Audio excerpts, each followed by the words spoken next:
పొత్తులపై ఉండే ఆసక్తి పార్టీపై లేదు. చంద్రబాబుపై ఉండే ఆసక్తి సొంత పార్టీ నేతలపై లేదు. పదే పదే చంద్రబాబు దగ్గరకు వెళ్తాడే కానీ ప్రజల దగ్గరకు మాత్రం వెళ్ళడు. చంద్రబాబు కోసం రోడ్లపై దొల్లుతాడే కానీ ప్రజల కోసం ప్రజల పక్షాన నిలబడడు. ఒక్క మాటలో చెప్పాలంటే ప్రజాక్షేత్రంలో ల్యాండ్ అవ్వాలంటే హైదరాబాద్లోని చంద్రబాబు ప్యాలెస్లో ఉండే ఏటీసీ నుంచి పర్మిషన్ రావాల్సిందే. కాకపోతే మరేంటి సార్, హెలికాప్టర్ ల్యాండింగ్కు పర్మిషన్ ఇవ్వలేదని భీమవరం టూర్ రద్దు చేసుకున్నాడు. ఆ ప్రదేశంలో హెలికాప్టర్ ల్యాండింగ్కు పర్మిషన్ ఇవ్వరని అతనికి తెలుసు. అయినా ఉద్దేశపూర్వకంగానే అడిగాడు. ఎందుకంటే భీమవరంకు వెళితే నేతలు నిలదీస్తారుగా, కార్యకర్తలు నిలదీస్తారుగా. ఇప్పటి వరకు చంద్రబాబు ఇంటి చుట్టూ తిరిగితే వచ్చిన సీట్లెన్నో చెప్పాలిగా, ఏ స్థానాల్లో పోటీ చేయాలో చెప్పాలిగా. వాళ్ళు అడగకూడదు, మనం చెప్పకూడదు అంటే టూర్ క్యాన్సిల్ అయిపోవాల్సిందే. అసలు గత 130 రోజుల్లో పవన్ కళ్యాణ్ ఒక్క బహిరంగ సభైనా నిర్వహించాడా? ఎందుకు నిర్వహించలేదు? అసలు అతని వారాహి ఎక్కడుందో మీలో ఎవరికైనా తెలుసా? ఈ పవన్ కళ్యాణ్కు ఏమైంది? ఆ వారాహి ఎక్కడికి పోయింది? వారాహి కనిపించక పవన్ రోడ్డెక్కక అసలు జనసేనలో ఏం జరుగుతోందన్న ప్రశ్నలు వినిపిస్తున్నాయి. ప్రధానంగా ఓ 10 ప్రశ్నలు వినిపిస్తున్నాయి. అవేంటో ఒక్కసారి మనం స్క్రీన్ పైన చూద్దాం. క్వశ్చన్ నెంబర్ 1, గడిచిన 56 నెలల్లో నువ్వు ఏపీలో ఉన్నది కేవలం 60 రోజులు మాత్రమే. అవునా కాదా? వదిలేసిన వారాహిపై ఒట్టేసి చెప్పు. క్వశ్చన్ నెంబర్ 2, అక్టోబర్ 5న కైకలూరులో చివరి బహిరంగ సభ నిర్వహించావు. అవునా కాదా? వదిలేసిన వారాహిపై ఒట్టేసి చెప్పు. క్వశ్చన్ నెంబర్ 3, వారాహి ఏపీకొచ్చి 380 రోజులు, దానిపై పట్టుమని తిరిగింది 10 సార్లు మాత్రమే. అవునా కాదా? వదిలేసిన వారాహిపై ఒట్టేసి చెప్పు.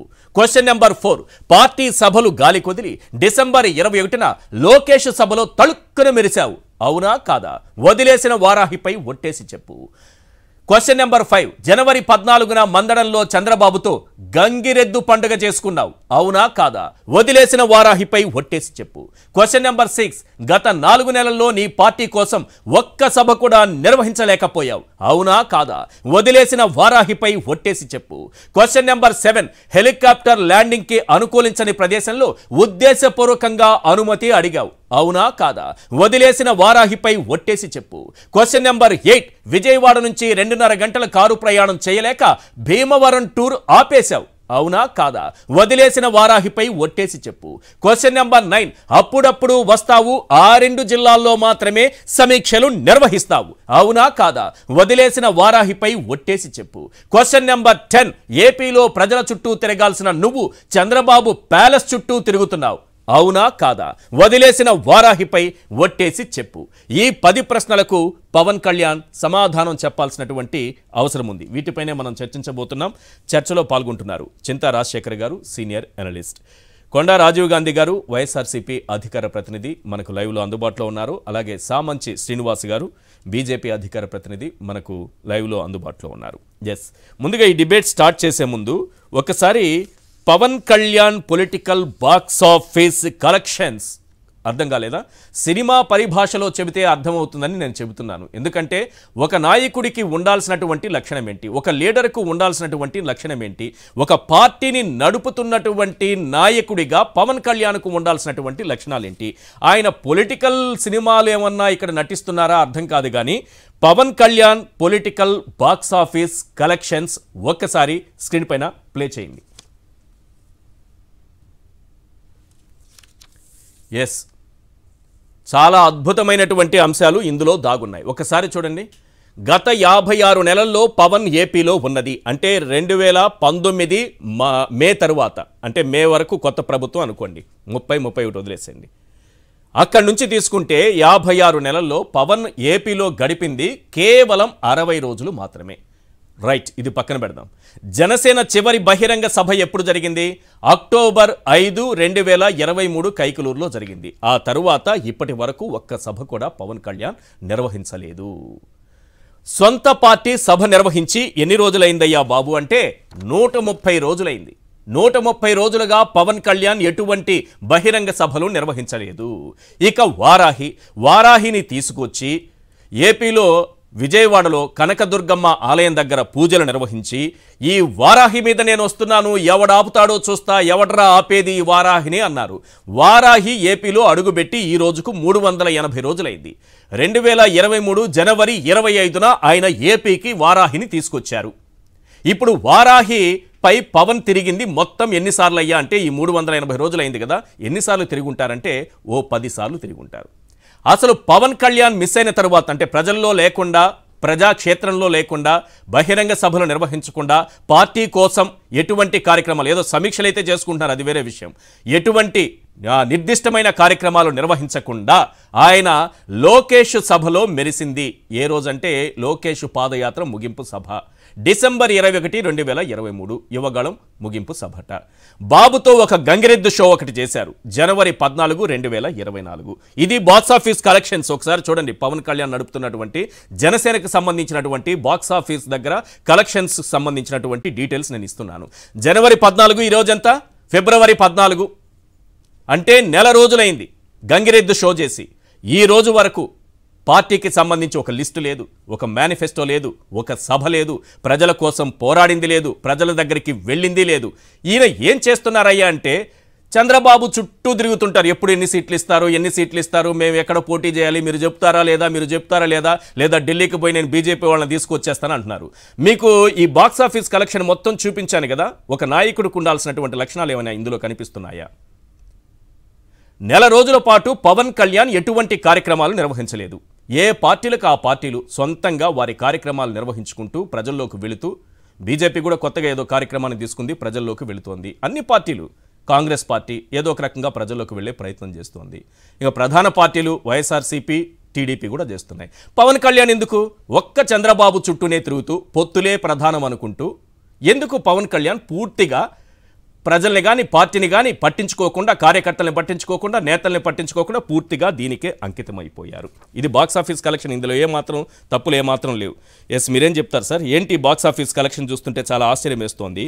సొంత పార్టీని వదిలి, బహిరంగ సభల్ని వదిలి, వారాహిని వదిలి పవన్ కళ్యాణ్ ఏం చేస్తున్నారు? మీరు సొంత పార్టీ అంటున్నారు సార్. సరే, మీకు వీక్షకులందరికీ, కో పానలిస్ట్ అందరికీ వెరీ గుడ్ ఈవినింగ్ అండి.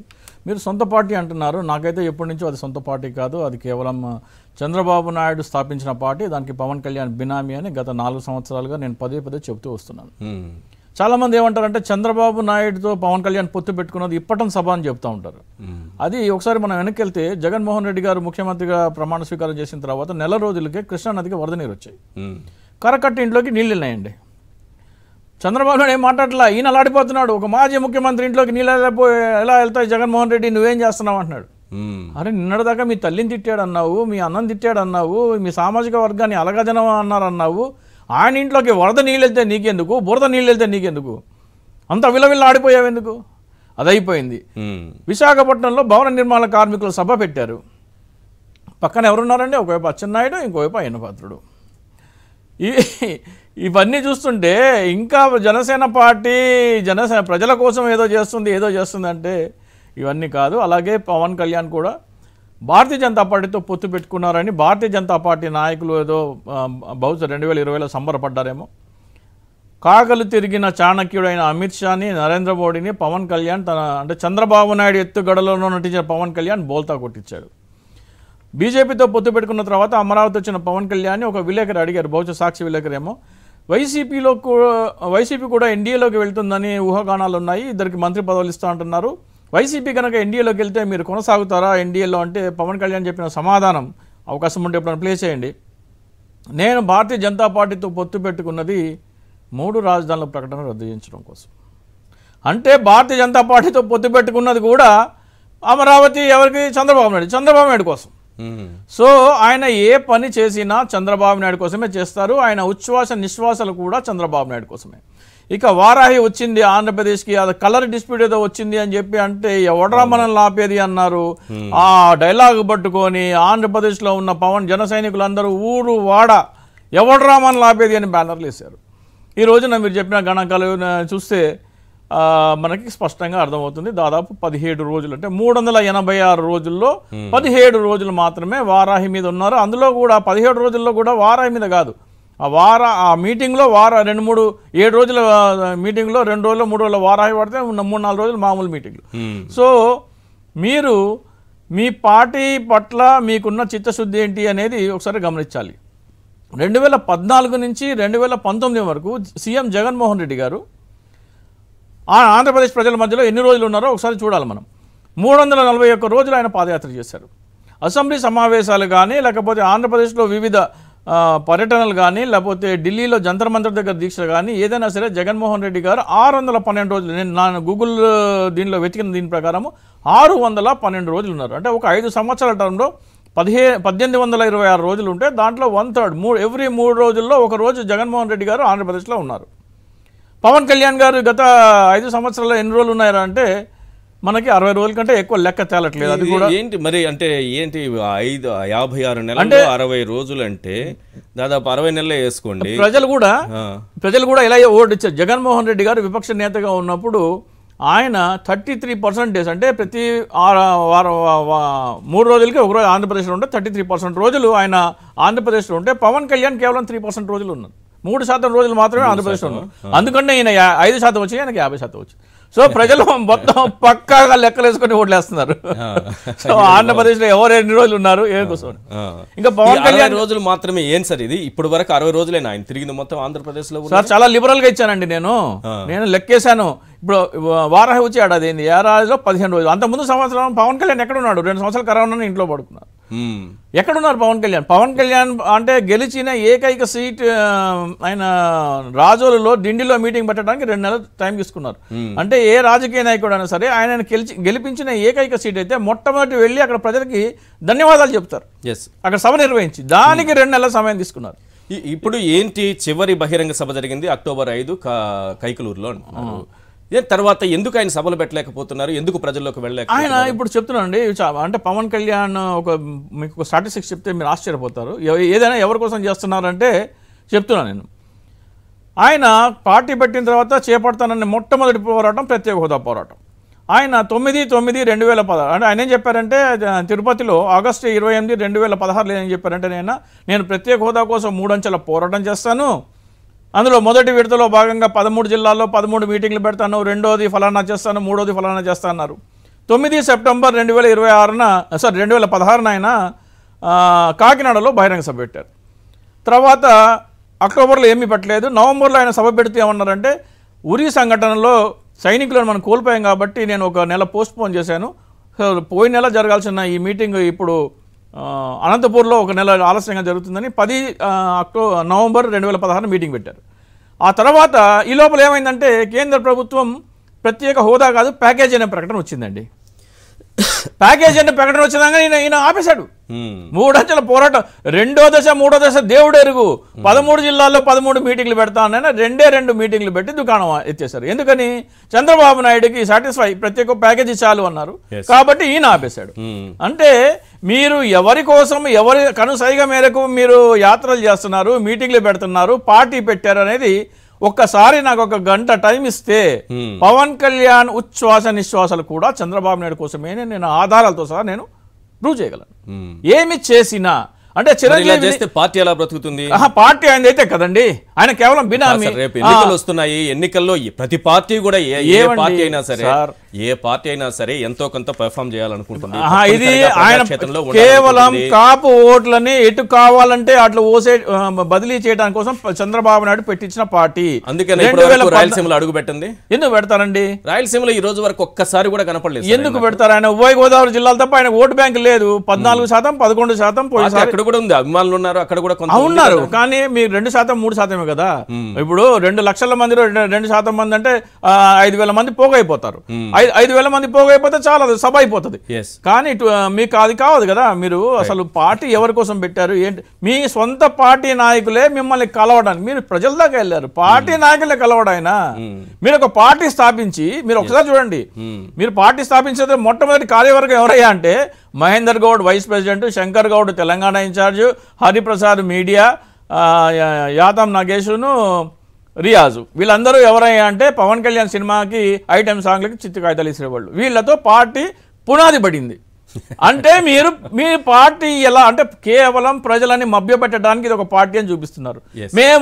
మేము కార్యకర్తలను క్షేత్రస్థాయి నుంచి రాజకీయ సామర్థ్యం ఉన్న నాయకుల కోసం మేము పరీక్షలు పెట్టి అవి తీసుకుంటాం అన్నది షో చేశారు. అది ఒక పెద్ద డ్రామా. పరీక్షలు రాసింది ఒకళ్ళు, ఆ బాగా రాసిన వాళ్ళు ఆ పేపర్లు తీసుకొని ఆ పేరు మార్చి ఇంకో వాళ్ళకి ఇచ్చారు. నాలాంటి వాళ్ళు కూడా వెళ్ళాము. మేము రాసిన పేపర్లు అసలు మేము అటెండ్ అయినట్టే అక్కడ రికార్డు లేదు. సో ప్రతిదీ ఒక ప్రహాసనం. రాజకీయ పార్టీ అనేది పవన్ కళ్యాణ్ది కాదు, అది కేవలం చంద్రబాబు నాయుడు స్థాపించిన పార్టీకి పవన్ కళ్యాణ్ ఒక బినామీగా మాత్రమే వ్యవహరిస్తున్నాడు. అది మనము బోల్డనే చెప్పొచ్చు. పవన్ కళ్యాణ్ ఏ కార్యక్రమం చేసినా కానీ చంద్రబాబు నాయుడుకి లబ్ధి చేకూడడం కోసమే. రైట్. కొండా రాజీవ్ గాంధీ గారు, ఈరోజు భీమవరం వెళ్ళాలనుకున్నారు పవన్ కళ్యాణ్. ఆయన ఏదో అక్కడ సమీక్ష సమావేశాలు పెట్టుకోవాలనుకున్నారు నిన్న. కానీ ఆయన హెలికాప్టర్ ల్యాండింగ్కి నో చెప్పడంతో ఆగిపోయారట. ఎందుకు నో చెప్పారు, అసలు ఏం జరిగింది అక్కడ? పవన్ కళ్యాణ్ ఉద్దేశపూర్వకంగానే అటువంటి ప్రాంతంలో హెలికాప్టర్ ల్యాండింగ్ అడిగారా, లేకపోతే అధికారులు అనుమతి నిరాకరించారా? నిజానికి ఇంకొందరు అంటున్నది ఏంటంటే, పోనీ అధికారులు అలా నిరాకరించారే అనుకుందాము, ఆయన విజయవాడ నుంచి పాపం భీమవరం పోవడానికి ఎంత టైం పడుతుంది, కారులో కూడా వెళ్ళొచ్చు కదా అని అంటున్నారు. అసలు ఏంటి హెలికాప్టర్ సంగతి ఏంటి, పవన్ సంగతి ఏంటి? ఎందుకంటే ఆయన సభలు పెట్టే చాలా కాలం అయిపోయింది, 130 రోజులు అయిపోయింది కదా. ఇప్పుడైనా చేస్తారనుకుంటే హెలికాప్టర్ అడ్డొచ్చింది, ఆయనకి ల్యాండింగ్ అడ్డొచ్చింది. సార్ ఈశ్వర్ గారు, మీకు మీతో పాటు పాల్గొన్న ప్యానలిస్టులకి, సాక్షి టీవీ న్యూస్ ఛానల్ వీక్షకులందరికీ కూడా నా హృదయపూర్వక నమస్కారాలు. Good evening one and all. Sir, Pawan Kalyan కి పొంతం లేనటువంటి వ్యవహార శైలి అయింది అంతా కూడా. ఆయనకి పని చేయడం చేత కాదు, కానీ నన్ను చేయనివ్వలేదని చెప్పి డాబ్ మాట్లాడతారు. అదే అంటారు కదా, ఏదో సామెత కూడా ఉంటది. అట్లాగా పక్కోల మీద నెప నెట్టేసే వ్యవహారం. మీకు ఇక్కడ క్లియర్ కట్ గా ఆ హెలికాప్టర్ విషయం చెప్తాను చూడండి. జనరల్ గా హెలికాప్టర్ ల్యాండ్ అవ్వాలన్నా, గాల్లోకి ఎగరాలన్నా, ప్రయాణం చేయాలన్నా దానికి పర్మిషన్ ఎవరిస్తారు? అది ఎప్పుడు ఏ స్టేట్ గవర్నమెంట్ పరిధిలో ఉండదు. అంతా కూడా సివిల్ ఏవియేషన్ కంట్రోల్లోనే, సెంట్రల్ గవర్నమెంట్ కంట్రోల్లోనే ఉంటది. దాన్ని ఎయిర్ ట్రాఫిక్ కంట్రోల్ అని ఒకటి ఉంటది. వాళ్ళు మాత్రమే ఏరోప్లేన్ ఎగరాలన్నా, దిగాలన్నా, ట్రావెల్ ఏ రూట్ లో చేయాలన్నది ఎయిర్ ట్రాఫిక్ కంట్రోలర్ చేతుల్లో ఉంటది. గతంలో మీరు గమనిస్తే జగన్మోహన్ రెడ్డి గారిని కూడా విశాఖపట్నం ఎయిర్పోర్ట్ లో ఆపారు. అప్పుడేం విమానంలో ప్రయాణించకుండా ఏం రాష్ట్ర ప్రభుత్వం ఆపలేకపోయింది. అప్పుడు ఉన్నటువంటి రాష్ట్ర ప్రభుత్వం జగన్మోహన్ రెడ్డి గారు దిగిన తర్వాత కనీసం డొమెస్టిక్ అరైవల్ లోకి ఎంటర్ అవ్వనివ్వలేదు. కేవలం రన్వే మీదే జగన్మోహన్ రెడ్డి గారిని ఆపారు. ఆపడం అంటే అది. ఇప్పుడు ఎప్పుడు కూడా రాష్ట్ర ప్రభుత్వం యొక్క ఇన్వాల్వ్మెంట్ ఏది ఉండదు, నెంబర్ 1. నెంబర్ 2, నువ్వు ఏదో డబ్బులు ఉన్నాయని హెలికాప్టర్ పెట్టుకుని నేను కొండలు ఎక్కుతాను, గొట్టలు దిగుతాను, నీటిలో దిగుతానంటే ఎవరు దానికి పర్మిషన్స్ ఎవరు? నువ్వు దిగాలనుకున్న ప్లేస్, దానికి ల్యాండింగ్ కో టేక్ ఆఫ్ కో అనువైనటువంటి ప్రాంతమా కాదా అన్నటువంటిది ఆ ఏవియేషన్ సంబంధించిన వాళ్ళు చూసి పర్మిషన్ ఇవ్వకపోవడం అనేటువంటిది వాళ్ళ మీద ఆధారపడి ఉంటది. కేవలం పవన్ కళ్యాణ్ యొక్క చేతగాంతనాన్ని మా ప్రభుత్వం మీద రుద్దే ప్రయత్నం చేస్తున్నాడు. మేము పర్మిషన్లు ఇవ్వకుండా అడ్డుకుంటున్నాం అనేటువంటి అపవాదులు వేస్తున్నాడు. గతంలో వారాహి విషయంలో కూడా ఇదే చేశారు. వారాహిని ఎవడాపుతాడో చూస్తాం, ఎవడాపుతాడు, మిమ్మల్ని ఆపడానికి ఎవరు, మేమెందుకు, ప్రజలోనే ఓటర్లు చాలు పవన్ కళ్యాణ్ ఆపడానికి, వైఎస్ఆర్ కాంగ్రెస్ పార్టీ అక్కర్లేదు.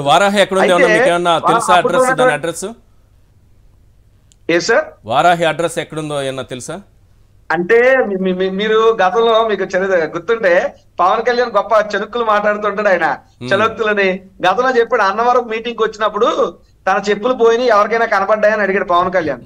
ఇంకో 10 రోజులు ఆగండి, చంద్రబాబు ఇంటికి వెళ్ళినప్పుడు తన వారాహి ఎవరో ఎత్తుకెళ్ళిపోయారు, ఆ వారాహి ఎక్కడుందో చెప్పండి బాబు అని చెప్పి మైకెట్టుకు అడుగుతాడు. నేను సీరియస్ గా చెప్తున్నా, ఈ రోజు మంగళగిరి కార్యాలయం దగ్గర అతని వారాహి ఉందనే సమాచారంతో అక్కడ ఆ విజువల్స్ కోసం నేను చాలా ప్రయత్నం చేశాను, ఆ దృశ్యాలు వస్తే చూపిద్దామని. కానీ అక్కడ కూడా లేదు, వారాహి లేదు. నాకు 2-3 రోజుల క్రితం ఏంటంటే ఆ దగ్గర ప్రాంతంలో ఎక్కడో పార్క్ చేస్తున్నారన్నారు, ఆ ప్రాంతంలో కూడా లేదు. ఆ దృశ్యాల కోసం నేను చాలా ప్రయత్నం చేశాను ఈ రోజు. అయితే హైదరాబాద్ లో షెడ్కి పంపించారు. అది వెరీ సింపుల్ సార్. తుపాకీ అయినా, అది వారాహి అయినా వాడకపోతే తుప్పు పట్టిపోతుంది సార్. ఇప్పుడు అది హైదరాబాద్కు వచ్చిందని అంటున్నారు. నా దగ్గర పూర్తి సమాచారం లేదు. విజువల్ అయితే 1-2 రోజులు నేను తీసుకొచ్చి చూపిస్తాను ఎక్కడుంది, ఏమైపోయింది. సార్ ఒక్క మాట నేను గతంలో చెప్పిన ఇప్పుడే చెప్తున్నాను. పవన్ కళ్యాణ్ అనే వ్యక్తి ఒక రాజకీయ రోబోట్. ఆ రాజకీయ రోబోట్ నాదెండ్ల మనోహర్ గారు అనే రిమోట్ తో చంద్రబాబు నాయుడు అనే రోబోట్ యొక్క ఓనర్ ఆపరేట్ చేస్తున్నాడు. చంద్రబాబు నిలబడమంటే పవన్ నిలబడతాడు, కలబడమంటే పవన్ కలబడతాడు. వారాహి ఎక్కమంటే చంద్రబాబు పవన్ ఎక్కుతాడు, వారాహి దిగిపోమంటే చంద్రబాబు పవన్ దిగిపోతాడు.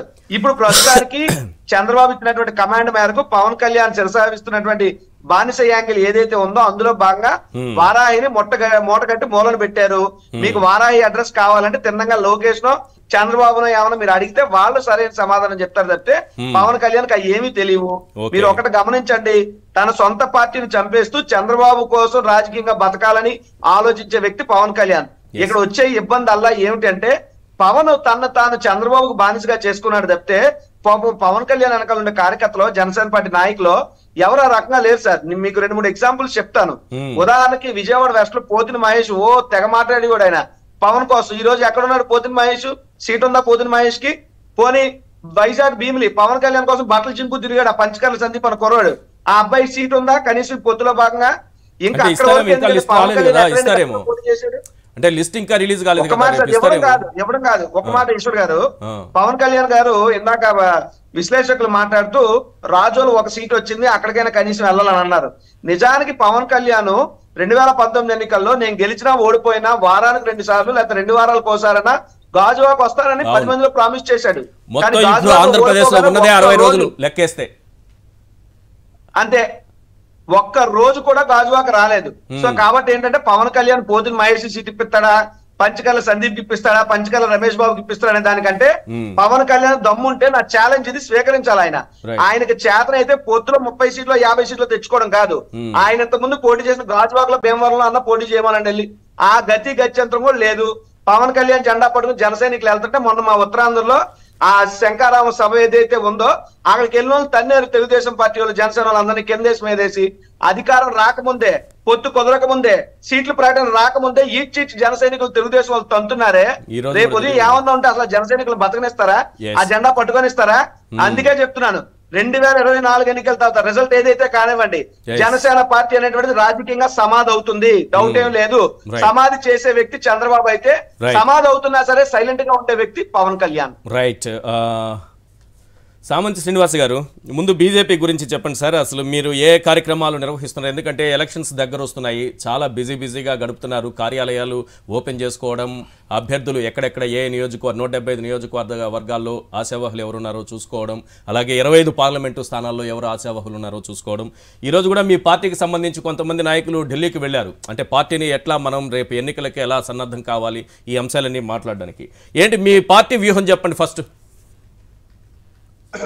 ఈశ్వర్ గారు, ప్యానెల్లో ఉన్నటువంటి మిత్రులకు, సాక్షి ప్రేక్షకులకు నమస్కారం. ధన్యవాదాలు ఈశ్వర్ గారు, మా పార్టీ గురించి చెప్పేందుకు చాలా రోజుల తర్వాత అవకాశం ఇచ్చారు. ఆంధ్రప్రదేశ్ లో ఎన్నికలు సమీపిస్తున్న తరుణంలో భారతీయ జనతా పార్టీ ఫిబ్రవరి 1వ తారీఖున 25 పార్లమెంటులలో ఎన్నికల కార్యాలయాలు ప్రారంభించుకున్నాము. దాని కొనసాగింపుగా ఇవాళ అసెంబ్లీ కార్యాలయాలు కూడా ప్రారంభించుకుంటూ వస్తున్నాము. ఎక్కడికక్కడ ఎన్నికల నిర్వహణ కమిటీ పేరుతోటి 37 డిపార్ట్మెంట్స్ ని ఐడెంటిఫై చేసి 37 డిపార్ట్మెంట్స్ కూడా ఇన్ఛార్జెస్ ని పెట్టుకుని, ప్రచార రథాలు కావచ్చు, కరపత్రాలు కావచ్చు, మేనిఫెస్టో కావచ్చు, ఛార్జ్ షీట్ కావచ్చు, ఇలా అనేక రకాలైన విభాగాలు ఏర్పాటు చేసుకుని వాళ్ళకంతా ఇన్ఛార్జెస్ ని ఏర్పాటు చేసి వాళ్ళందరికీ కూడా ట్రైనింగ్ ఇస్తూ కార్యశాల పేరుతో నడుపుతున్నాము. ఇవాళ క్లస్టర్ వైజ్ 5 పార్లమెంట్లు కలిపి ఒక క్లస్టర్ గా ఆంధ్రప్రదేశ్ లో ఉన్నటువంటి 25 పార్లమెంట్లు 5 క్లస్టర్లుగా విభజించుకోవడం జరిగింది. నేను కూడా నెల్లూరు, ఒంగోలు, తిరుపతి, చిత్తూరు పార్లమెంట్ కు కో ఇన్ఛార్జ్ గా, క్లస్టర్ ఇన్ఛార్జ్ గా ఉన్నాను.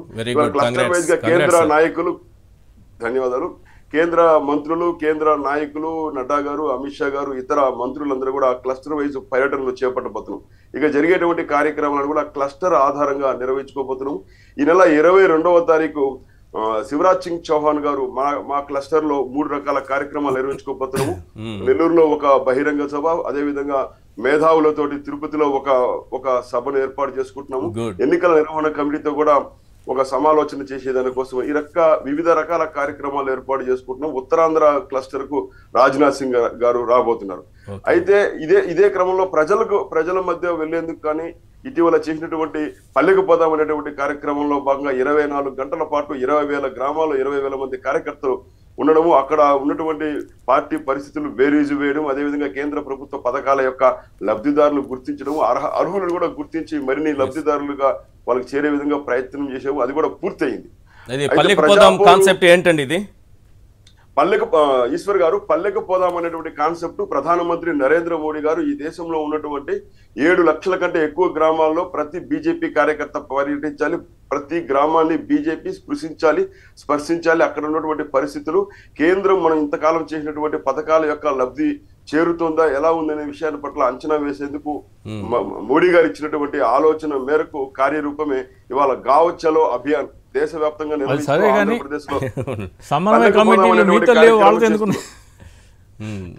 పల్లెకు పదం అనే కార్యక్రమాన్ని చేస్తున్నాము ఈశ్వర్ గారు. అయితే ఇక్కడ పల్లెకు పదం యొక్క కాన్సెప్ట్ ఏంటంటే, ఒక కార్యకర్త ఆ పక్కన ఉన్నటువంటి గ్రామంలో వెళ్ళి అక్కడ ఉన్నటువంటి ఒక కార్యకర్తతో 24 గంటల పాటు అక్కడ ఉన్నటువంటి ప్రతి కార్యకర్త ఇంటికి, అదే విధంగా సీనియర్ కార్యకర్తలను, మాకు సానుభూతి పరులుగా ఉన్నటువంటి వివిధ పరివార క్షేత్రాల్లో ఉన్నటువంటి వాళ్ళను, అదే విధంగా ఇతర పార్టీలో ఉన్నటువంటి నాయకులను, అక్కడ ఉన్నటువంటి సామాజిక పరిస్థితులను అంచనా వేయడము, అది కేంద్ర ప్రభుత్వ పథకాల యొక్క లబ్ధిదారుల యొక్క చిట్టా తీసుకుని లబ్ధిదారుల్ని పలకరించడం, ఎక్కడైనా సమస్యలు ఉంటే వాటిని నోటిఫై చేసుకోవడము, ఒక ఫీడ్బ్యాక్ ఫారం కూడా మాకు ఇచ్చారు పార్టీ.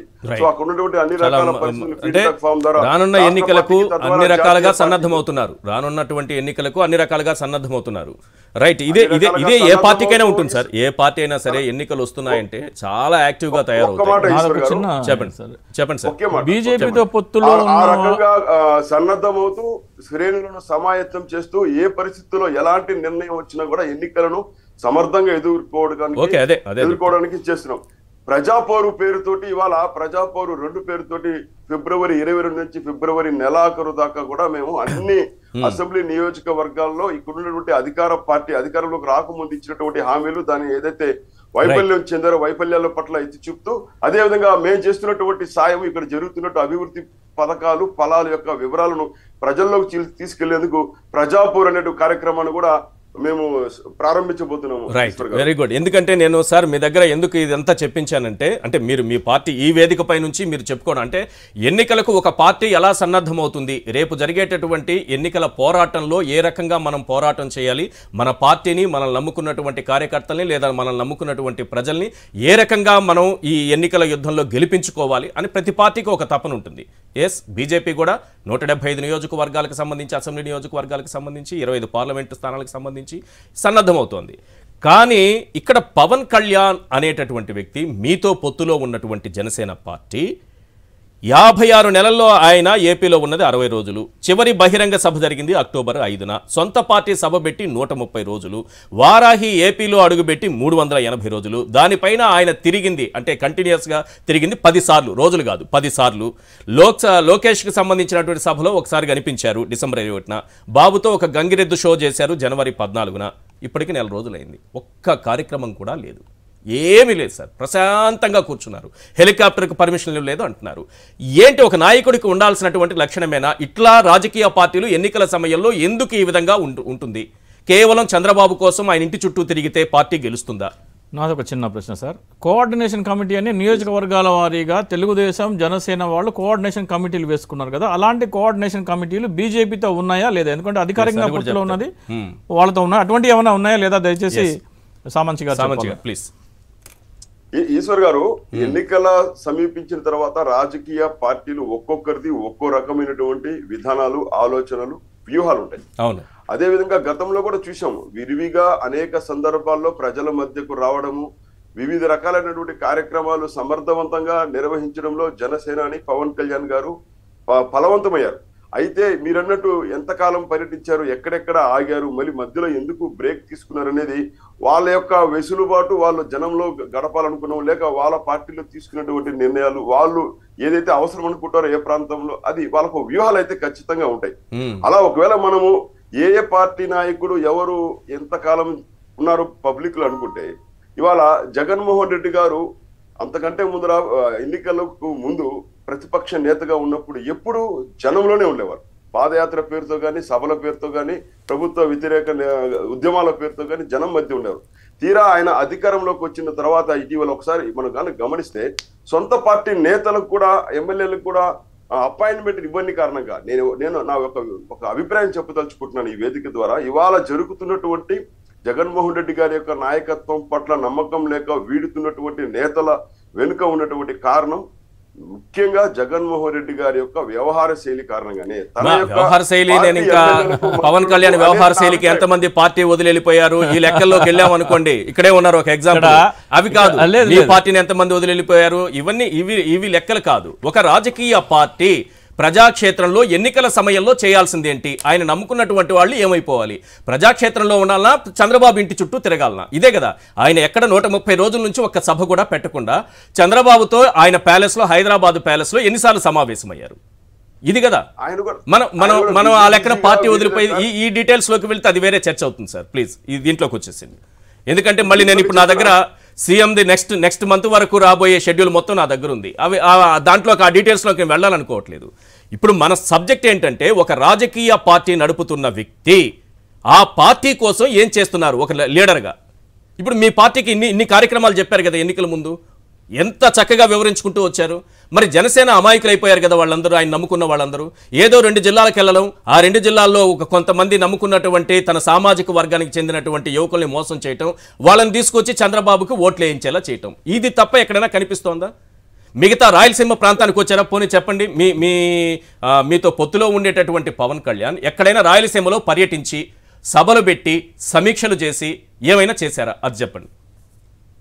అదే ఇందాక నేను చెప్పినట్లు ఎవరు ఎక్కడ ఎప్పుడు పర్యటించాలి, ఎలాంటి కార్యక్రమాలు నిర్వహించుకోవాలనేది ఆ రాజకీయ పార్టీ అధ్యక్షుల యొక్క వాళ్ళ యొక్క పొలిటికల్ వ్యూహంలో భాగమై ఉంటది.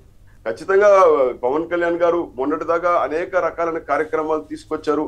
ఈ ప్రభుత్వం పట్ల గట్టిగా మాట్లాడడంలో కానీ, ప్రభుత్వం వ్యతిరేక ఓటు చీలనని చెప్పడం కానీ, ఇతర వైఫల్యాలపైన గట్టిగా మాట్లాడడం, దానికి బదులుగా దానికి కౌంటర్ 130 రోజులు అయిపోయింది సార్ అలా మాట్లాడి.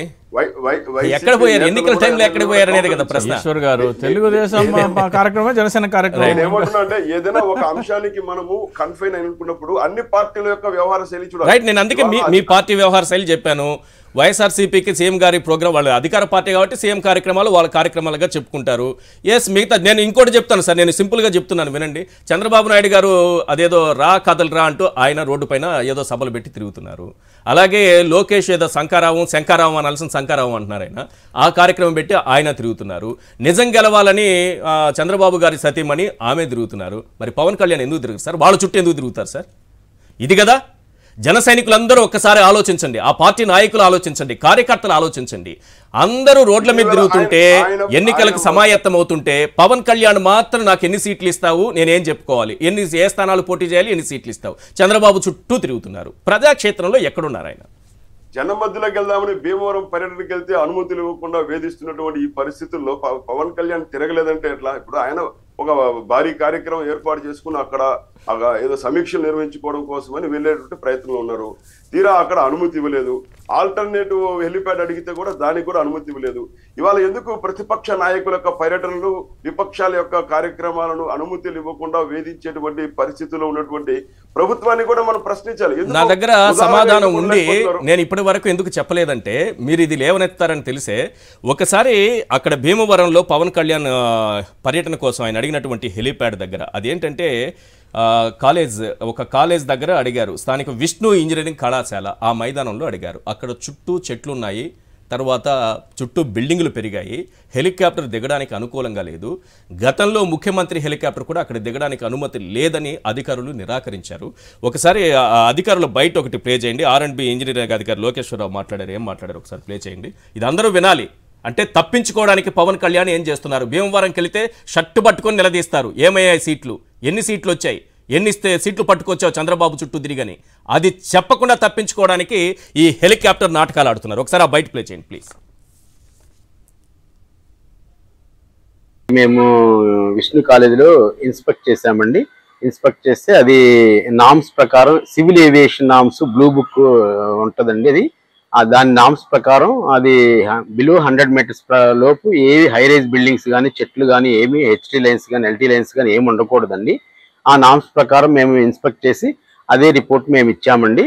ఏ ప్రాబ్లమ్ 50 మీటర్స్లోనే అన్ని బిల్డింగ్స్ అన్నీ వచ్చినాయండి. పెద్ద పెద్ద high rise buildings, cell towers అన్నీ ఉన్నాయండి. 50 మీటర్స్ అవన్నీ ఉన్నాయి కాబట్టి నాట్ ఫీజిబుల్ అని మేము రిపోర్ట్ ఇచ్చామండి. గత నెలలో సీఎం గారు కూడా ఇన్స్పెక్షన్కి అక్కడ హెలిప్యాడ్ సెలెక్ట్ చేస్తే మేము అదే కలెక్టర్ గారు, SP గారు మేము అంత ఇన్స్పెక్ట్ చేసి ఆ 50 మీటర్స్ లోపు అన్నీ ఉన్నాయి కాబట్టి వేరే సైట్ సెలెక్ట్ చేశామండి. వేరే బయట సైట్ సెలెక్ట్ చేసి అక్కడ నామ్స్ ప్రకారం ఉన్న సైట్ని సెలెక్ట్ చేసి సీఎం గారికి అనువుగా అది ఇచ్చామండి. ఇది ఒకవేళ మన సామంచి గారు ఆరోపించినట్టుగా అధికారులు ఉద్దేశపూర్వకంగానే ఇవ్వలేదనే అనుకున్నాము. ఏం సార్, చంద్రబాబుని అరెస్ట్ చేస్తే 290 కిలోమీటర్లు హైదరాబాద్ నుంచి విజయవాడకి కారు వేసుకొని వచ్చి మధ్యలో రోడ్లో పొల్లాడి ఇన్ని చేసిన వ్యక్తి మంగళగిరి నుంచి భీమవరం వెళ్లారు సార్. 120 కిలోమీటర్లు 1.5 గంట ప్రయాణం. కొండా రాజీవ్ గాంధీ గారు, కొండా గారు చెప్పండి. ఒక సబ్మిషన్.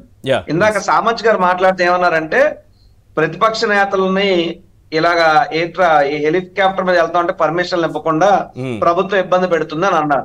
సార్ నిన్న కాక మొన్నే కదా చంద్రబాబు నాయుడు గారు అరకు ప్రాంతం, మా గిరిజన ప్రాంతానికి హెలికాప్టర్ మీద వచ్చాడు కదా సార్. అదే ఆంధ్రప్రదేశ్ లో ఉందా, అండమాన్ లో ఉందండి? ఉందా? రాజకీయాల్లో రెగ్యులేటర్ ఉన్నారా లేరా? గతంలో పవన్ కళ్యాణ్ వచ్చారు కదా. అదే అంటున్నాను సార్, సామంత్ గారు అంత ఉన్నతంగా ఇంకా అధికారికంగా పొత్తు తెగపోలే కదండి. అధికారికంగా పొత్తు ఉన్నంత కాలం వాళ్ళ వెనకసుకు రావాలి. అధికారికంగా పొత్తు బీజేపీతో ఉన్నంత కాలం ఆయనకు వేరే ఆప్షన్ లేదు. ఆయన సమర్థించాలి పవన్ కళ్యాణ్ ని. పవన్ కళ్యాణ్ సమర్థించుకోమని సార్, మాకు అభ్యంతరం లేదు. దానికి మా మీద ఎందుకు బురదేయడం, మా మీద ఎందుకు రాజాలు? సామంత్ గారు ఒక్క నిమిషం, నాకు గుర్తవలేదు మీరు మాట్లాడారు. సామంత్ గారు ఒక్క నిమిషం, గుర్తవలేదు. సామంత్ గారు ఒక్క నిమిషం. సామంత్ గారు, మీరు పవన్ కళ్యాణ్ ఎత్తున పెట్టుకోండి. పవన్ కళ్యాణ్ ఏమో తన పల్లకలో చంద్రబాబుని మోస్తాడు, మీరు ఆ పల్లకను పవన్ కళ్యాణ్ పల్లకను ఎక్కించు మీరు మోయండి, మాకు అభ్యంతరం లేదు. కానీ పవన్ కళ్యాణ్ పొగుడుకోవడం కోసం మా ప్రభుత్వం మీద మీరు ఎందుకు బురద జల్లుతున్నారు? మేము ఎక్కడా కూడా ప్రతిపక్ష నాయకుడికి ఇబ్బంది పెట్టలేదు. ప్రతిపక్ష నాయకుడు చేతగాని దద్దం అయిపోతే ఆ తప్పు మా ప్రభుత్వాన్ని కాదు.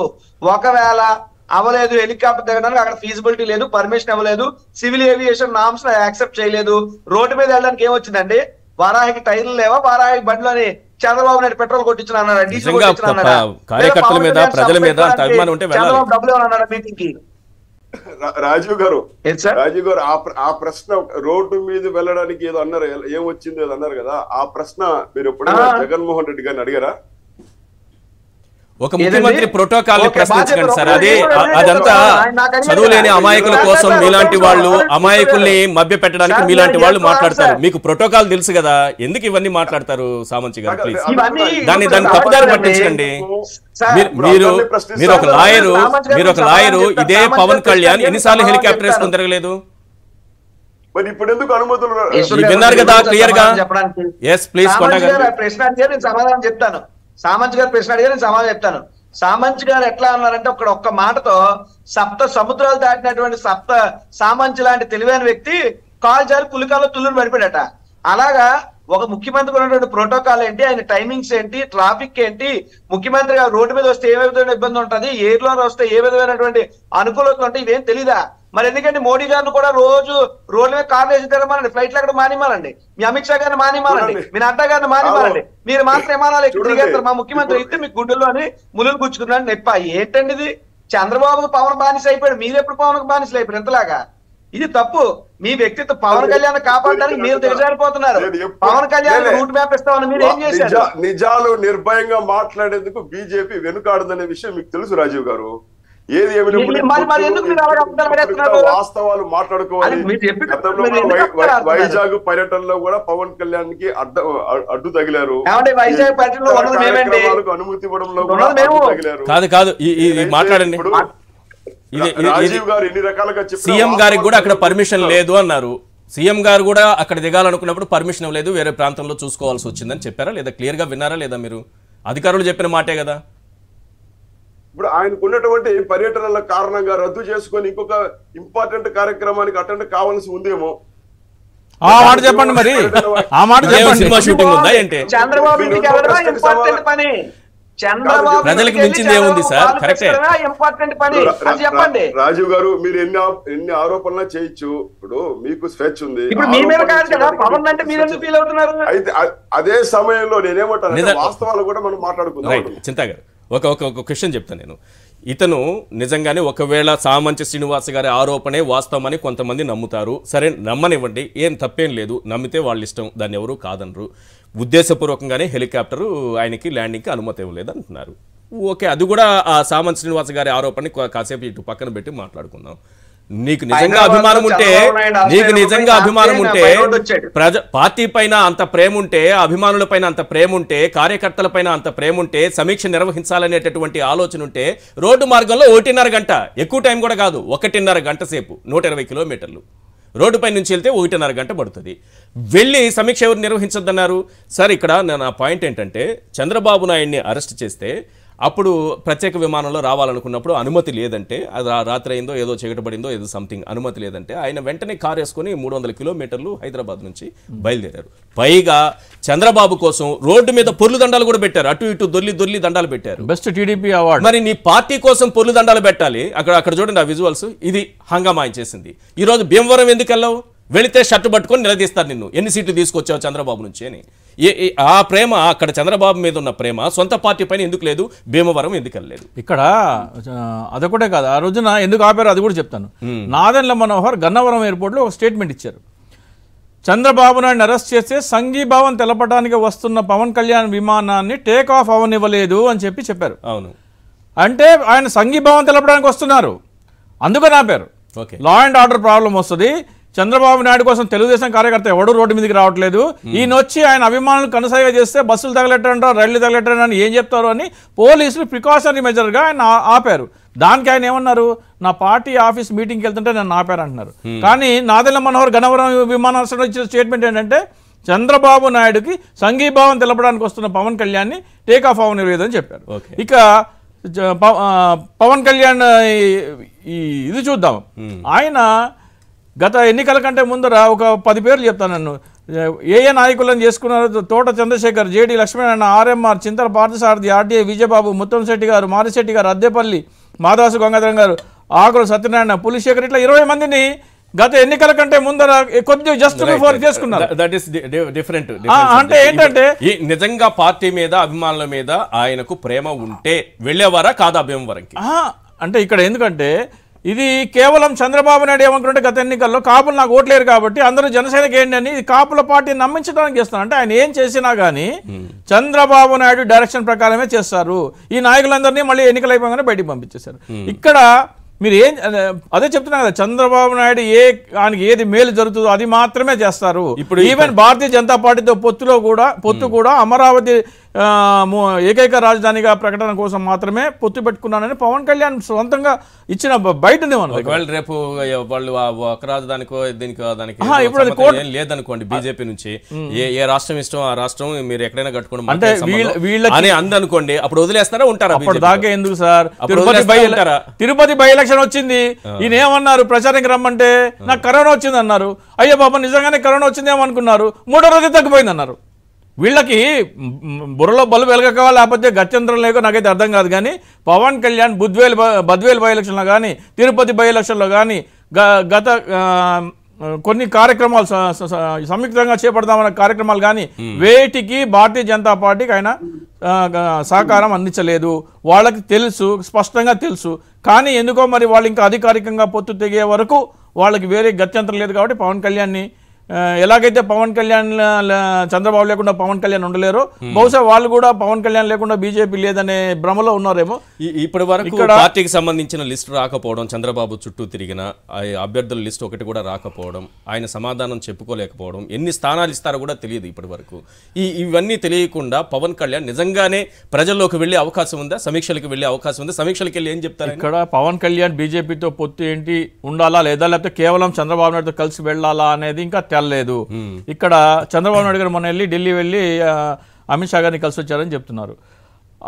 కలిసి వచ్చిన తర్వాత ఒకవేళ బీజేపీ తెలుగుదేశం జనసేన ట్రయాంగులర్ పొత్తుంటే తెలుగుదేశం అభ్యర్థి రాజ్యసభ బరిలో ఉండేవారు. ఇంకేముంది, మాకు మోడీ గారు ఆశీర్వాదాలు ఉన్నాయి, వచ్చేసేయండి బయటికి అని వైసీపీ ఎమ్మెల్యేలకు ఒక కనుసైగ చేసేవారు. మేము పోటీలో ఉన్నామని ఒక ప్రయత్నం అయితే ఇచ్చేవారు. అంటే రాజ్యసభలో పోటీ లేదంటే తెలుగుదేశాన్ని బీజేపీ పొత్తులో లేదని అర్థం చేసుకోవాలి. చరిత్రలో సున్నకు పడిపోతుందా? ఫస్ట్ టైం తెలుగుదేశం పార్టీ ఏర్పాటు చేసిన తర్వాత మొట్టమొదటిసారి రాజ్యసభ సభ్యులు లేకుండా పోయింది, ఉనికి లేకుండా సభ్యత్వంలో. అంటే ఇంకొకటి ఇక్కడ భారతీయ జనతా పార్టీ కూడా రాబోయే ఎన్నికల్లో లోక్సభలో గణనీయమైన సీట్లతో ఉంటుంది భారతీయ జనతా పార్టీ. రాజ్యసభలో వాళ్ళకి ఇతర పార్టీల సహకారం అవసరం. 0 సీట్లు ఉన్న తెలుగుదేశం కంటే కూడా 11 సీట్లు ఉన్న వైసీపీ వైపే వాళ్ళు చూస్తారు, వాళ్ళ వైపే సానుకూలంగా ఉంటారు. ఇది కామన్ సెన్స్ ఇది. సో ఇవన్నీ చూస్తుంటే భారతీయ జనతా పార్టీ ఉంటారా ఉండరా? రేపు రాజధాని విషయం ఏదైనా అటు ఇటు తేలితే పవన్ కళ్యాణ్ బీజేపీతో ఉంటారా ఉండరా? ఎప్పుడైతే అది కోర్టు పరిధిలోకి వెళ్ళిపోయిందో ఆయన బీజేపీకి సహకారం అందించడం మానేశారు. అదే చెప్తున్నా కదా, తిరుపతి ఉప ఎన్నికల్లో ప్రచారానికి రావయ్యా అంటే నాకు కరోనా వచ్చిందని పడుకున్నాడు. అదే నిజంగా పాపం కరోనా వచ్చిందేమో అనుకుంటే 3వ రోజున ప్రకటన వచ్చింది కరోనా తగ్గిపోయిందని. 14 రోజుల దాకా ఎవరికి తగ్గని కరోనా మరి పవన్ కళ్యాణ్ కి 3వ రోజు తగ్గిపోయింది. సో ఇవన్నీ భారతీయ జనతా పార్టీ నాయకులకి అర్థం కావట్లేదేమో. సామంచి గారు, ఈశ్వర్ గారు, చింతా రాజశేఖర్ గారికి వాటిపైన అవగాహన లేనట్టుంది. మీకు ఐడియా ఉంది, తిరుపతి సంబంధించినటువంటి ఉప ఎన్నికల ప్రచార కార్యక్రమంలో మొదటిసారిగా తిరుపతిలో నిర్వహించిన కార్యక్రమంలో ఒకసారి పాల్గొన్నారు, 2-3 రాలేదు. చివరిగా నాయుడుపేటలో జరిగినటువంటి ఒక కార్యక్రమంలో కరోనా కారణంగా ఆయన రాలేకపోయారు. ఇంకో ప్రశ్న, ఇంకో మాటలు ఆయన వరవడలేదు, ఒక మాట అన్నారు చింతా రాజశేఖర్ గారు, బీజేపీ బుర్రలో విషయం ఉంది ఏదో ప్రశ్నించి. నేను చెప్పాను, బీజేపీ బుర్రలో ఉన్నటువంటి వ్యూహాలు ఎలా ఉంటాయో మీకు తెలియదు కాదు. ఖచ్చితంగా మీరందరూ మీ అంచనాలకు అందని నిర్ణయాలతో భారతీయ జనతా పార్టీకి ముందుకు వస్తుంది. మీరు ఎక్కడా కూడా ఆ రకమైన శశభిషలు పెట్టుకోవద్దు బీజేపీ పట్ల. ఖచ్చితంగా ఎలాంటి నిర్ణయం తీసుకున్నా కూడా ఈ ప్రాంత ప్రజల యొక్క అభివృద్ధి కోసము నిజాయితీగా రాజకీయాలు నడిపేటువంటి వారితో కలిసి ముందుకెళ్లేందుకు బీజేపీ ఎప్పుడు సిద్ధంగా ఉంటుంది. గతంలో కూడా చంద్రబాబుతో పొత్తు పెట్టుకుంటున్నారు. అయితే నిజాయితీ పరుడైనటువంటి చంద్రబాబు నాయుడుతో, అవినీతికి ఆమడ దూరంలో ఉండే చంద్రబాబు నాయుడుతో ఈసారి పొత్తు పెట్టుకుని నెక్స్ట్ ఎన్నికల్లో కత్తితో పొడిచే చంద్రబాబు నాయుడుతో ఈసారి పొత్తు ఉంటుందా ఉండదా? ఒక మంచి వ్యక్తితో అవసరాల కోసం వెళ్తారే తప్ప బీజేపీ ఎప్పుడు కూడా ఆ రకమైనటువంటి నిర్ణయాలు తీసుకోదు. ఆంధ్రప్రదేశ్ కూడా బీజేపీకి అతీతం కాదు. దేశంలో ఉన్నటువంటి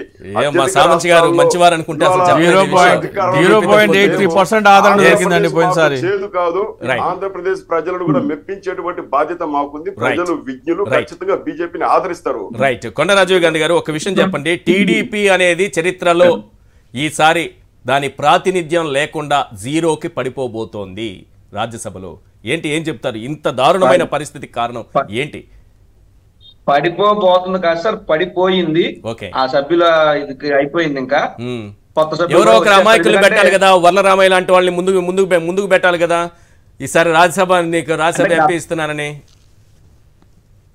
ఈ చంద్రబాబు నాయుడికి సినిమా అర్థం అయిపోయింది సార్. జగన్మోహన్ రెడ్డి గారి మీద ఇప్పుడు పోటీకి పెట్టి మళ్ళీ పల్లోడు కొట్టుకోవడం ఎందుకు, పరువు పోగొట్టుకోవడం ఎందుకు? ఆల్రెడీ నా పార్ట్నర్ అయిన పవన్ కళ్యాణ్ తెలంగాణలో సినిమా లేకపోయినా అసెంబ్లీకి పోటీ చేసి పరువు పోగొట్టుకుని దాని తాలూకు ఎఫెక్ట్ మొత్తం రాష్ట్రమే పడింది. పవన్ కళ్యాణ్ ఎవడో కూడా పట్టించుకునే పరిస్థితి లేకుండా పోయింది. రేపు నా బతుకు అంతే అవుతుంది.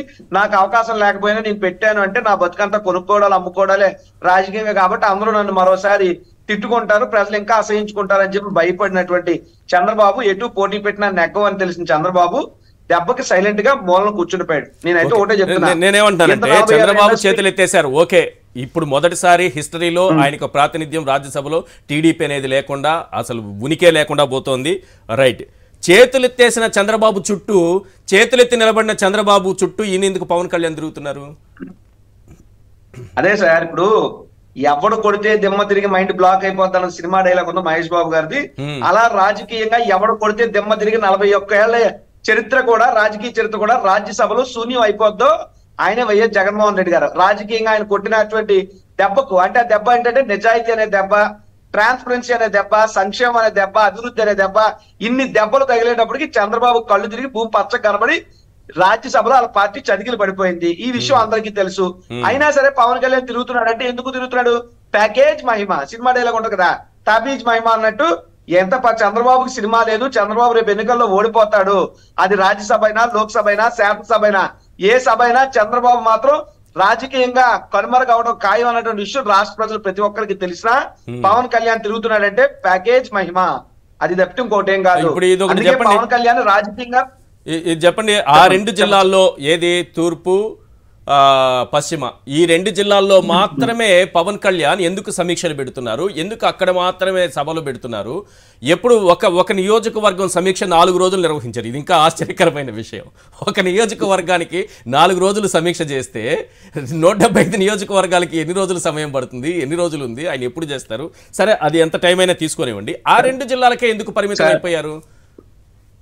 పవన్ కళ్యాణ్ పూర్తిగా రాజకీయ అవగాహన లేదు సార్. ఉభయ గోదావరి జిల్లాలో కాపులు అధిక సంఖ్యలో జనాభా ఉంటారు కాబట్టి అక్కడ నాకు ఓట్లు వేసేస్తారని అనుకుంటాడు. కానీ నిజం ఏంటంటే రాజకీయ చరిత్ర తెలియనటువంటి పవన్ కళ్యాణ్ చెప్తారు 294 నియోజకవర్గాలను ఉమ్మడి ఆంధ్రప్రదేశ్ రాష్ట్రంలో అప్పుడు ప్రజారాజ్యం పోటీ చేసినట్టు 18 సీట్లలో దాదాపు 5 సీట్లు అనుకుంటాను నాకు తెలిసి ఒక విశాఖ జిల్లాలోనే వచ్చినాయి. విశాఖపట్నంలో అంత పట్టు ఉంది. నిజానికి అంత పట్టుంది కాబట్టి గాజువాక నియోజకవర్గంలో 70,000 మంది కాపు ఓటర్లు ఉన్నారు. నాట్ జనాభా, not population, I'm talking about voters. ఉన్నటువంటి 2 లక్షల ఓటర్లలో 70,000 మంది ఒకే జాతి వాళ్ళు ఉన్నారు, కాపు కమ్యూనిటీ. వాళ్ళందరూ నాకు వేసేస్తారు అనుకునే వచ్చి పవన్ కళ్యాణ్ గాజువాకలో నిలబడ్డాడు. అంటే ఆ జిల్లాలో నుంచి కొంతమంది అమాయకుల్ని తీసుకెళ్లి ఓట్లు వేయించుకుని అది చంద్రబాబుకి తాకట్టు పెట్టే ఉద్దేశం తప్పిస్తే, నిజంగా రాష్ట్రం మీద ప్రేమ ఉంటే, తను ఒక పార్టీ నడుపుతూ ఉంటే, ఆ పార్టీకి ఒక నాయకుడని తాను అనుకుంటే 175 నియోజకవర్గాల్లో పర్యటించాలి కదా, అన్ని ప్రాంతాలని సమానంగా చూడాలి కదా. ఎక్కడ అసలు అడుగు కూడా పెట్టరు మిగతా ప్రాంతాల్లో ఆయన ఎట్లా నాయకులు అవుతారు? సార్ ఒక మాట, కాపులు ఓట్లు చీల్చి తద్వారా చంద్రబాబుకు మేలు చేయాలనేటువంటి ఆలోచనే పవన్ కళ్యాణ్ ఉన్నది. కాపులను గంపగుత్తుగా చంద్రబాబు నాయుడుకి ఓట్లు వేస్తారు అనేటువంటి ఆలోచనతో నేను చెబితే వింటారనేటువంటి ఒక ఊహాజనితంలో పవన్ కళ్యాణ్ నుండి స్పెసిఫిక్ గా 6 నియోజకవర్గాలనే టార్గెట్ చేసుకుంటున్నాడు తప్ప గతంలో ప్రజారాజ్యం ఉన్నప్పుడు ఎక్కడెక్కడ ఏంటంటే పరిస్థితుల్లో కూడా పవన్ కళ్యాణ్కి ఏమీ తెలియవు. కేవలం రాజకీయంగా కాపుల్ని సైడ్ ఓవర్ అంటే పక్క వేరే యాంగిల్లోకి మార్చాలనే ఉద్దేశంతో వ్యవహరిస్తున్నటువంటి వ్యవహారం తప్ప ఇంకోటి కాదు. మోరోవర్ నేను చెప్తున్నాను, కాపులకి ఇప్పుడు నేను అదే కాపు జాతి పెట్టాను సార్, బీసీ తూర్పు కాపుని. నేను ఓపెన్ గా చెప్తున్నాను, మా బీసీ కాపులకైనా ఓసీ కాపులకైనా జగన్మోహన్ రెడ్డి గారు చేసినంత డీబీటీ డైరెక్ట్ బెనిఫిట్ ట్రాన్స్ఫర్ కానీ, స్కీమ్స్ ద్వారా కానీ, వెల్ఫేర్ ద్వారా కానీ, కాపు నేస్తం ద్వారా కానీ, పథకం స్కీమ్ ఏదైనా తీసుకోండి, పేరు ఏదైనా పెట్టండి, అల్టిమేట్ గా మాకు జరిగిన లబ్ధి జగన్మోహన్ రెడ్డి గారు చేసినంత మరే ప్రభుత్వం ఎప్పుడైనా గతంలో చేసిందని చెప్తే నేను 2 కాళ్ళ మధ్యలో దూరం వెళ్ళిపోతాను. ప్లీజ్ మీరు చెప్పండి, ఏంటి ఆ 2 జిల్లాలకు, ఈస్ట్ వెస్ట్, ఈ 2 జిల్లాలకు మాత్రమే ఎందుకు పరిమితం? ఆయనే తీసుకొచ్చేసి తన పార్టీని 2 జిల్లాల పార్టీగా మార్చేశారా? ఎందుకు ఇలా చేస్తున్నారు అంటే పోయినసారి ఎన్నికల ఫలితాలు చూస్తే డబుల్ డిజిట్ అంటే 10% పైన ఓటు బ్యాంక్ ఉన్నదంటే 11.5% ఏమో వెస్ట్ గోదావరి, 14.6% ఏమో ఈస్ట్ గోదావరి. అంటే పాత జిల్లాలు చెప్తున్నాను. అది మినహా ఎక్కడ సింగిల్ డిజిట్ లేదు. ఇంకా కొన్ని చోట్ల అయితే 14 నియోజకవర్గాల్లో 100 కంటే తక్కువ వచ్చింది. సో ఆ బాధ చెప్పుకోవాలా, లేకపోతే ఆయన రాష్ట్ర ప్రయోజనాల కోసం కానీ, లేకపోతే ఎప్పుడైనా సరే ఆయన చేస్తారన్న పోరాటాలు కానీ ఏది కంటిన్యూ చేయలేదు. ఇలా వస్తాడు, తలుక్కునే మెరిసి మళ్ళీ వెళ్ళిపోతాడు. సో ఆయన ఫస్ట్ ఆఫ్ ఆల్ ప్రజలతో ఇంటరాక్షన్, ఒక రాజకీయ నాయకుడు అంటే జనాలతో ఇంటరాక్ట్ అవ్వాలి. ఇంటరాక్ట్ అవ్వడం ఇష్టం లేదు, ప్రజలు కలవాలంటే ఆయనకు చిరాకు. ఆయన సొంత పార్టీ నాయకులను కలవాలంటే కూడా ఆయనకు చిరాకు. సో అలాంటి వ్యక్తి పార్టీలో ఉన్నారు కదా గతంలో. నాకు అంత యాక్సెస్ యాడ్ ఉంది. ఇప్పుడు శ్రీనివాస్ పేర్లు చదివారు, పేరు లేదు అనిపించింది. అంటే ఇది ఎందుకు చదివానంటే పోయిన ఎన్నికల్లో ముద్రగడ పద్మనాభం గారి ఇష్యూ తర్వాత కాపులు వైసీపీకే ఓటేస్తారు, తెలుగుదేశం కేరని నిర్ధారించుకున్న చంద్రబాబు నాయుడు పవన్ కళ్యాణ్కి ఒక స్ట్రాటజీ ఇచ్చాడు. కాపులందరూ నీ పార్టీ చేసుకో, ఇది కాపుల పార్టీ అని నమ్మించు. అప్పుడు కాపులు వైసీపీకి వేయకుండా జనసేనకి వేస్తే ఒక 25% ఓటు నువ్వు చీల్చితే జగన్మోహన్ రెడ్డి గారు 35 దగ్గర ఆగిపోతారు.